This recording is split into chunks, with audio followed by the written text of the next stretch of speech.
আসসালামু আলাইকুম ভিউয়ার্স, আশা করি সবাই ভালো আছেন। আজকে আমি দেখাবো কিভাবে আপনারা ঘরে বসেই খুবই অল্প উপকরণে তৈরি করে নিতে পারেন পাস্তাগুলো সেদ্ধ করার জন্য প্রথমেই আমি দিয়ে দিচ্ছি একটা প্যানে কিছুটা পরিমাণে পানি। পানিটি যখন ফুটে আসবে তখন আমি দিয়ে দিব কিছুটা পরিমাণে লবণটা আপনারা আপনাদের স্বাদ মতো ব্যবহার করবেন। এখন দিয়ে দিচ্ছি কিছুটা পরিমাণে খাবার তেল। এখন আমি পাস্তাগুলো দিয়ে দিব। পাস্তাটি আপনারা আপনাদের পরিমাণ মতো দিবেন। এই মুহূর্তে আমার পাস্তাগুলো সেদ্ধ হয়ে গিয়েছে। এখন আমি পাস্তাগুলো ছেঁকে নিব। এখন আমি একটি প্যানে দিয়ে দিব কিছুটা পরিমাণে তেল।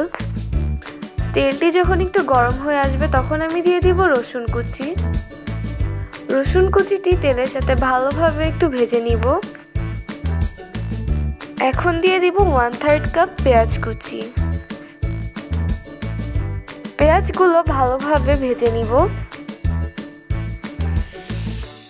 দিয়ে দিচ্ছি কিছুটা পরিমাণে মরিচ কুচি। সব কিছু ভালোভাবে তেলে ভেজে নিব।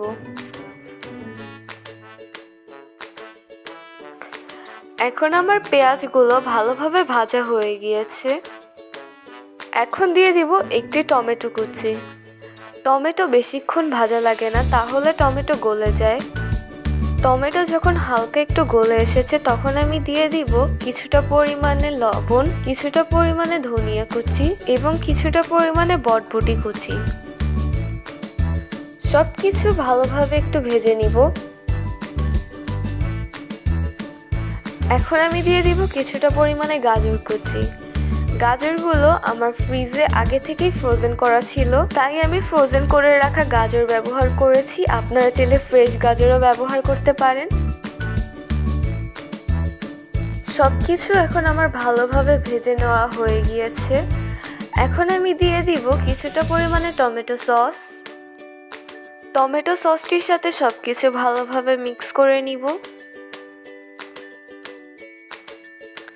এখন আমি দিয়ে দিব পাস্তার মশলাটা। সব কিছু আবারও আমি ভালোভাবে মিক্স করে নিব। এখন আমি সিদ্ধ করে রাখা পাস্তাগুলো দিয়ে দিব। সব কিছু এখন ভালোভাবে পাস্তাটির সাথে মিক্স করে নিব। এই পর্যায়ে আমার পাস্তাটি তৈরি হয়ে গিয়েছে।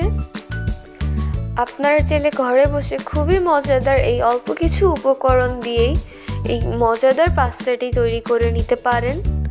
যদি আজকের ভিডিওটি আপনাদের ভালো লেগে থাকে তাহলে লাইক, কমেন্ট এবং শেয়ার করবেন এবং চ্যানেলে নতুন হয়ে থাকলে সাবস্ক্রাইব করবেন। আল্লাহ হাফেজ।